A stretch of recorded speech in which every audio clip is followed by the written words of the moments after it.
मधुबन के बाबा मुरली वाले, आपका क्या कहना, आपका क्या कहना। ओम शांति। 26 अक्टूबर 2023।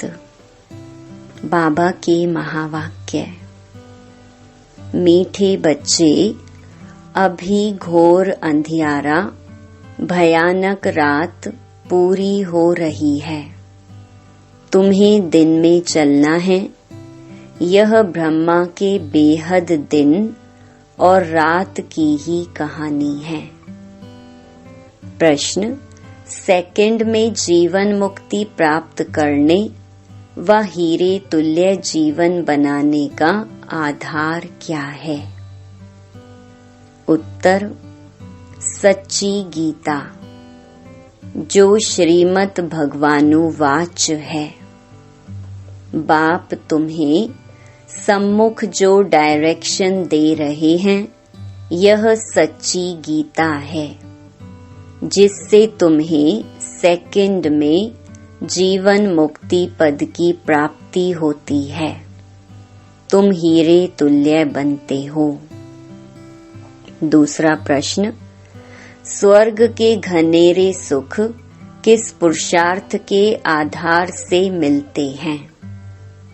उत्तर: रोज की पढ़ाई और योग से स्वर्ग के घनेरे सुख मिल जाएंगे, इसलिए पढ़ाई में कभी थकना नहीं।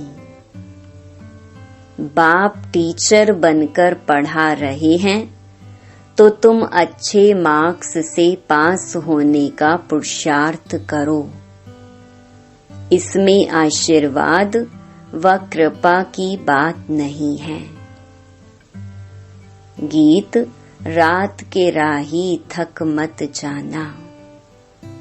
ओम शांति। अभी यह गीत तुम बच्चों ने नहीं बनवाए हैं, यह तो फिल्म वालों ने बैठ बनवाए हैं। अर्थ तो कुछ भी समझते नहीं।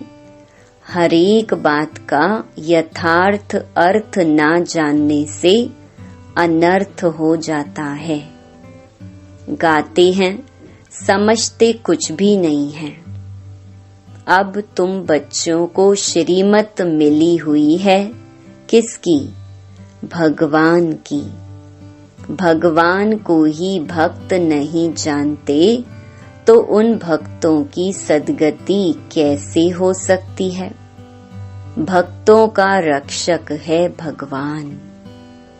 रक्षा मांगते हैं, जरूर कोई दुख है, हमारी रक्षा करो। बहुत गाते हैं, परंतु भगवान कौन है, किससे रक्षा करते हैं, जरा भी नहीं जानते। भक्त अथवा बच्चे अपने बाप को ना जानने कारण कितने दुखी हो पड़े हैं।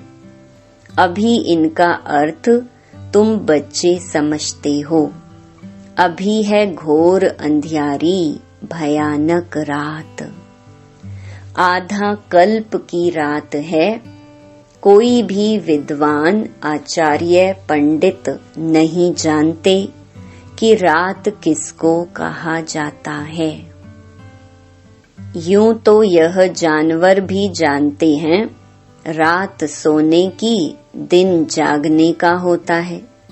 चिड़ियाएं भी रात को सो जाती हैं, सुबह होते ही उड़ने लगती हैं।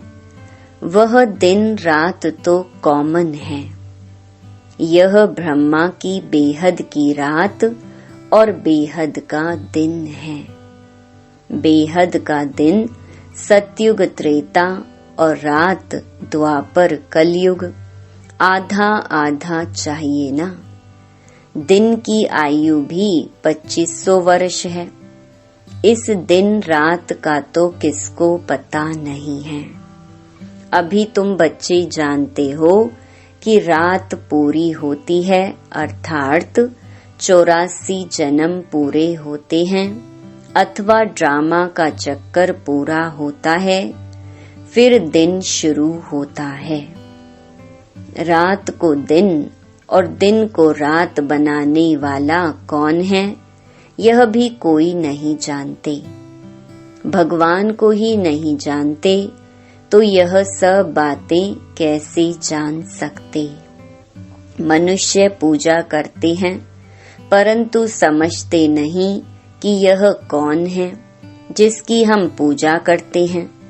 बाप बैठ समझाते हैं, पहली मुख्य बात है गीता को खंडन करने की। कहते हैं श्रीमद् भगवत गीता, गीता का पति है भगवान, ना कि कोई मनुष्य। ब्रह्मा विष्णु शंकर को देवता कहा जाता है और सतयुग के मनुष्यों को देवताई गुणों वाला कहा जाता है। दैवी धर्म वाले श्रेष्ठाचार्यों को देवताई गुणों वाले कहते हैं। भारत के मनुष्य श्रेष्ठाचारी थे, वही फिर आसुरी गुण वाले बन पड़े हैं।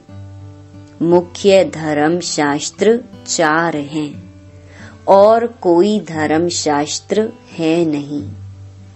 अगर हैं तो भी बहुत छोटे छोटे मठ स्थापन किए हैं, जैसे सन्यासियों का मठ, बौद्धियों का मठ। बुद्ध ने बौद्धि धर्म स्थापन किया, वह कहेंगे हमारा फलाना धर्म शास्त्र है। अब भारतवासियों का धर्म शास्त्र है एक। सतयुगी देवी देवता धर्म का शास्त्र है एक। उनको श्रीमद् भगवत गीता कहा जाता है। गीता माता उनका रचयिता है परम पिता परमात्मा। श्री कृष्ण की आत्मा जब 84 जन्म पूरे करती है, तब फिर गीता के भगवान ज्ञान सागर परम पिता परमात्मा से सहज राजयोग और ज्ञान सीख ऊंच पद पाती है।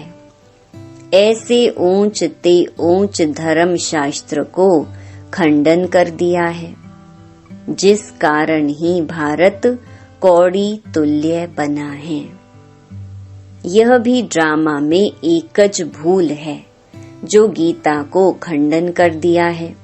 बाप अब जो सच्ची गीता सुना रहे हैं वह निकलनी चाहिए। सच्ची गीता गवर्नमेंट को छपाना चाहिए। यह है श्रीमद् भगवानुवाच। बच्चों प्रति बाप डायरेक्शन देते हैं, अच्छी रीति लिखना चाहिए शॉर्ट में। तुम जानते हो सच्ची गीता से सेकंड में जीवन मुक्ति मिल जाती है। बाप का बन बाप से वर्षा लेना है। बीज झाड़ और ड्रामा के चक्र को समझाना है। गाते भी हैं सतयुग आदि सत है भी सत, होसी भी सत। झाड़ को जानना भी सहज है। इनका बीज ऊपर में है। यह वैरायटी धर्मों का झाड़ है। इसमें सब आ गए। बाकी छोटी छोटी टालियां तो अथाह हैं। मठ पंथ बहुत हैं। भारत का आदि सनातन देवी देवता धर्म है, वह किसने स्थापन किया? भगवान ने, कोई मनुष्य ने नहीं किया। श्री कृष्ण तो दैवी गुणों वाला मनुष्य था। वह 84 जन्म पूरे कर अब अंतिम जन्म में है।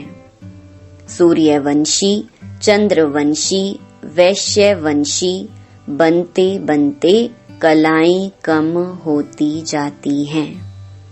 सूर्यवंशी राजधानी जो सतयुग में श्रेष्ठाचारी थी, सो कलयुग में अब भ्रष्टाचारी है। अब फिर श्रेष्ठाचारी बन रही है। तुम्हारी बुद्धि में है कि ऊंच ते ऊंच पार्ट किसका होगा। अभी तुम जान गए हो। मुख्य है ही शिवाय नमः, जो उसकी महिमा है वह ब्रह्मा विष्णु शंकर के लिए नहीं गा सकेंगे। प्रेसिडेंट की महिमा प्राइम मिनिस्टर को अथवा और कोई को देंगे क्या? नहीं, अलग अलग टाइटल है ना, सब एक तो नहीं हो सकते। तुम बच्चों को अभी बुद्धि मिली है, तुम जानते हो क्राइस्ट को भी अपना क्रिश्चियन धर्म स्थापन करने का पार्ट मिला हुआ है। आत्मा है तो बिंदी, उस आत्मा में पार्ट भरा हुआ है। क्रिश्चियन धर्म की स्थापना कर फिर पुनर्जन्म लेते, पालना करते, सतो रजो तमो में आना है। पिछाड़ी में सारा झाड़ जड़जड़ी भूत होना ही है। हरेक को कितना कितना समय पार्ट मिला हुआ है, बुद्ध को कितना समय पालना करनी है, यह तुम जानते हो। भिन्न भिन्न नाम रूप में जन्म लेते रहते हैं। अभी बाबा तुम्हारी कितनी विशाल बुद्धि बनाते हैं, परंतु कोई तो शिव बाबा को याद भी नहीं कर सकते। बेहद का बाप बेहद स्वर्ग का वर्षा देते हैं, यह भी तुम समझा नहीं सकते। बाबा ने बहुत बार समझाया है, आत्मा में अविनाशी पार्ट नूंधा हुआ है। एक शरीर छोड़ फिर दूसरा लेना है। कितनी गुहिया बातें हैं समझने की। जो स्कूल में रोज पढ़ते होंगे वही समझेंगे।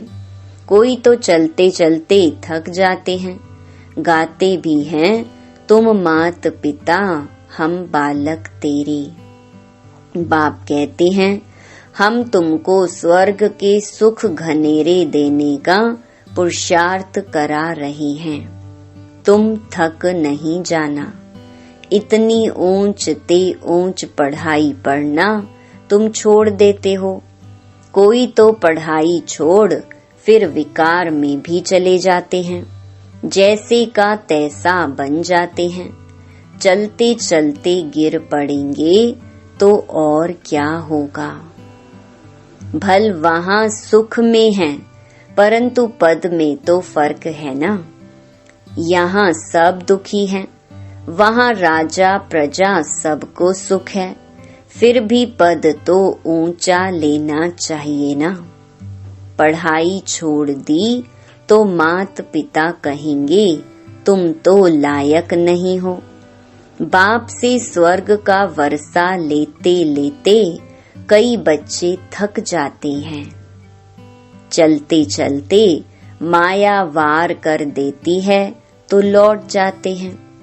जो जमा किया वह फिर ना हो जाती, बाकी क्या बनेंगे।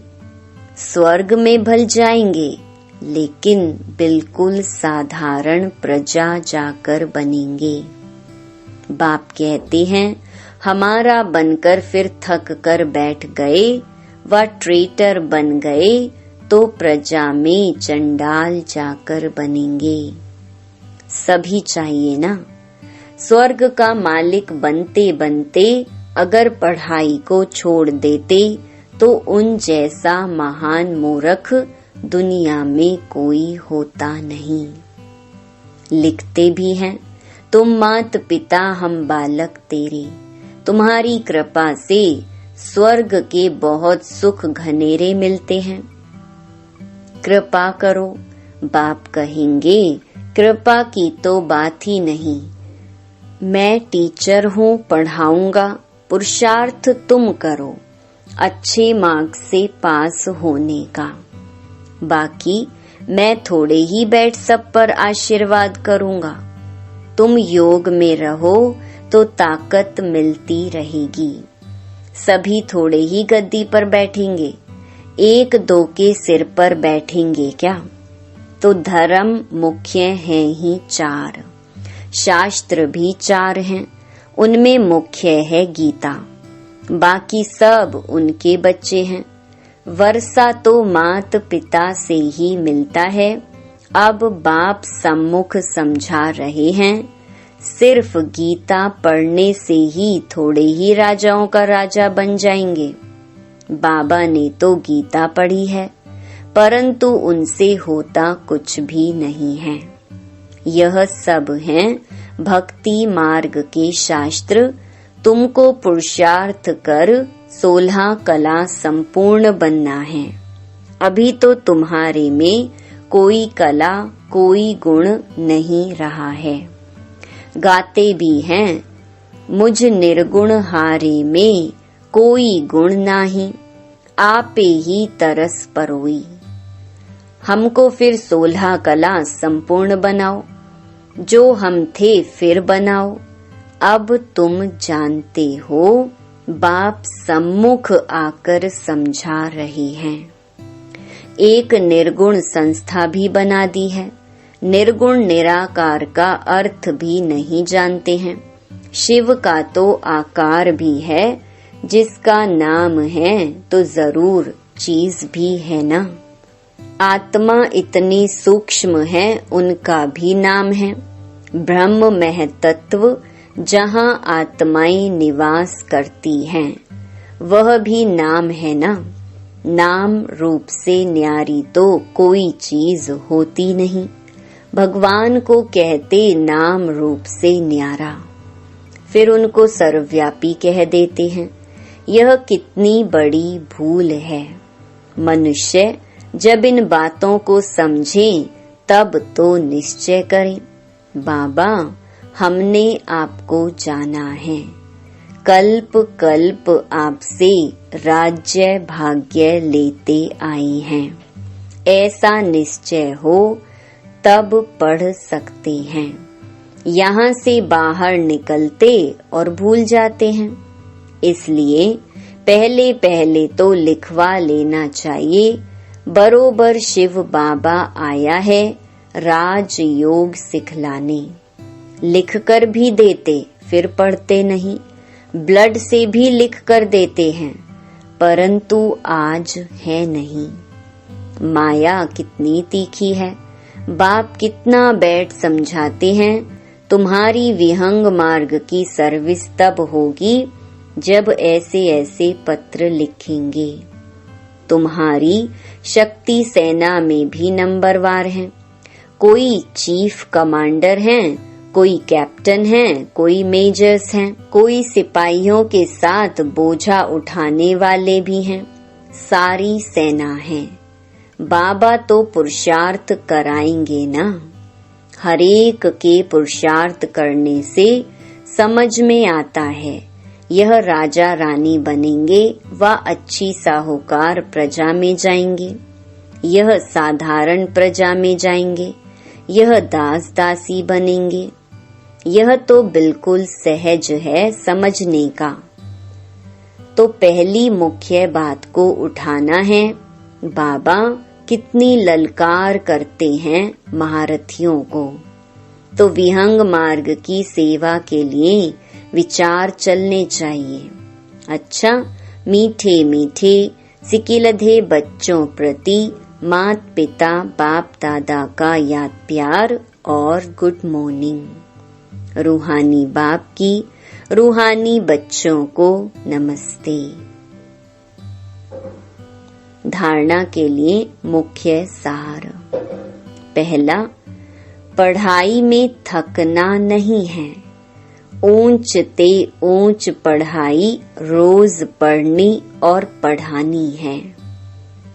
दूसरा, विहंग मार्ग की सर्विस करने की युक्तियां निकालनी हैं। योग में रह बाप से ताकत लेनी है, कृपा आशीर्वाद मांगनी नहीं है। वरदान, वरदानों की दिव्य पालना द्वारा सहज और श्रेष्ठ जीवन का अनुभव करने वाले सदा खुश नसीब भव। बाप दादा संगम युग पर सभी बच्चों की 3 संबंधों से पालना करते हैं। बाप के संबंध से वर्षे की स्मृति द्वारा पालना, शिक्षक के संबंध से पढ़ाई की पालना और सतगुरु के संबंध से वरदानों के अनुभूति की पालना एक ही समय पर सबको मिल रही है। इसी दिव्य पालना द्वारा सहज और श्रेष्ठ जीवन का अनुभव करते रहो। मेहनत और मुश्किल शब्द भी समाप्त हो जाए तब कहेंगे खुश नसीब। स्लोगन: बाप के साथ साथ सर्व आत्माओं के स्नेही बनना ही सच्ची सद्भावना है। ओम शांति।